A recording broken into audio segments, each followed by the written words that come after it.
Here in Austin, Texas, the sun's out, which means Devindra's going to get his guns out. Yes. But before any of that happens, That's right. we're going to talk about the week that was South by Southwest.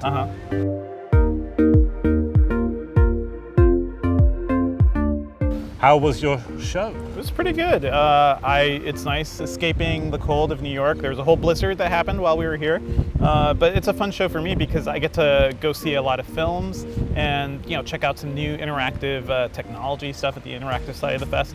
I saw some great stuff. I saw Baby Driver, the next film from Edgar Wright. I saw Atomic Blonde, which is this great action film. There's a lot of art stuff here. So South by Southwest does, I think it's called the South by Southwest Art Program, Artist Program, where they invite submissions ahead of the show from I think Aaron was saying thousands of artists submit different ideas and projects, and only a handful of them actually make the show. So we got to check out some of those. Aaron saw those. There was one called Toki, which I thought was really interesting. This guy basically takes stills from an animation, but 3D prints them in a continuous mesh, circular mesh. But then when you fire a projector light through it at the right sort of frequency, you get these sort of zoetrope style animations, and they were demonstrating it with a ballerina dancing, and he saw something else as well, which I really definitely think is worth checking out the video for, which was the Infinity Room. Kind of looked to me a bit like a cross between an anti-VR experience and an isolation torture chamber, right? Where they had these sort of reflective walls and a reflective floor, and then they project lasers onto them so that you soon lose any sense of depth. Well, so that it feels like you're floating in mid-air, even though you're very definitely not. But with all because you're locked in the cube and there's no other stimulus, you kind of lose all that sense of space and time. So that was kind of a fun installation. That's pretty cool. I saw something similar actually, an 8K VR ride from several Japanese companies, but the big thing is it's just a giant screen. So it's not really VR. It's more like you're just staring at this big thing. Kind of Yeah. Very IMAX-y. So it's weird because they're relying on a projection to make this happen, and it had to fight against all the convention center lights, and just you couldn't see anything. It's all washed out. Such a buzzkill. Convention centers are a buzzkill. Guys, invest in curtains if you're going to show off any projected experience. It's great. Curtains are cheap. Edgar, he got to see the Levi's collaboration with Google. It's one of their sort of future technologies projects where they kind of cook up these quirky ideas. I think someone described it as the Google Glass for jackets, which I don't know if that's high praise or not. But it was kind of simple. They've got some protective threading in the sleeve, and it's capacitive. It looks like a normal jean jacket. Right, it looks just like a denim jacket, and you can do swipe gestures on it. There's like a Bluetooth attachment or cuff, I suppose, that you put into the jacket, and then you can pair it with an app on your phone, tell it what to do. So you say, I want to do this, and swipe this. But one of the demos they were giving was that you can swipe it, and your phone will show you the time.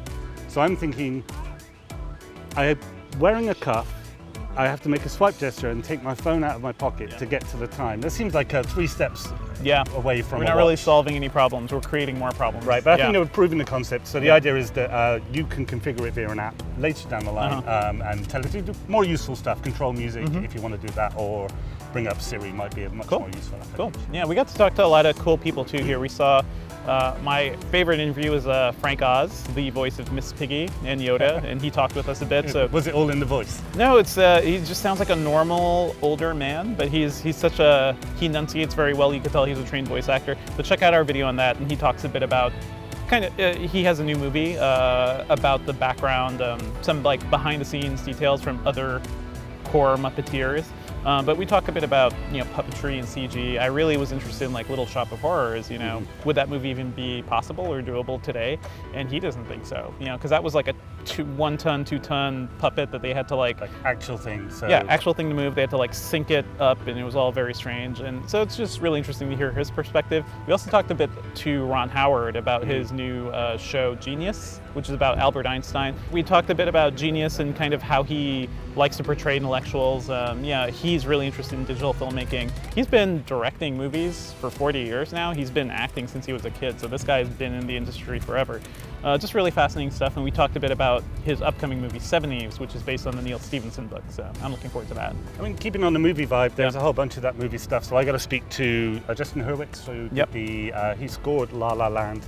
So they were here basically just on a promo thing for, I think the digital release is coming out next month. So they were kind of here just to sort of show that stuff off. But it was really interesting to speak to this guy who basically scored one of the most classical scores of recent times, last year at least. It's very Hollywood, very old show business sort of thing.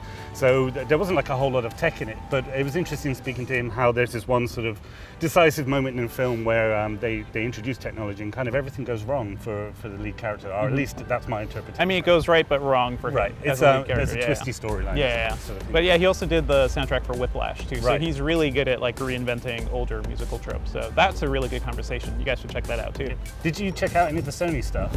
I was not there. That was Nate. So Okay. it's a video that's worth watching though, because you get just for the reason you get to see Nate, who we love, dressed up in this sort of really snugly fitting suit that's got like 100 and so many sensors on it. So he played Res Infinite in virtual reality, and so he's kind of floating through this infinite Res world, and you know, all the music's coming at you, but he's literally feeling it all over his body. And it's kind of a proof of concept. This thing would be terrible at parties because it takes like 20 minutes to put it on and off, and you know, and it's one size fits all probably sort of thing. But it was good to see Sony coming out, sort of fighting with some new ideas that were kind of interesting. I mean, overall, like this show, I really enjoy the show. It's less hectic than something like CES. It's more useful than But other. it's a different kind of hectic, isn't it? Right? It's because it's all over the city, but it's not so on the hour PR buzz, you know. So, and more useful too. Like after waiting in line for an hour or two, I get to see a movie that won't be out for several months. So that's cool. That's your week's just been checking out films that no one else can see yet. Yes. Okay. Yeah.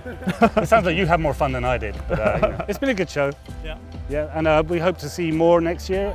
But for now, just check out Engadget.com for the rest of the videos.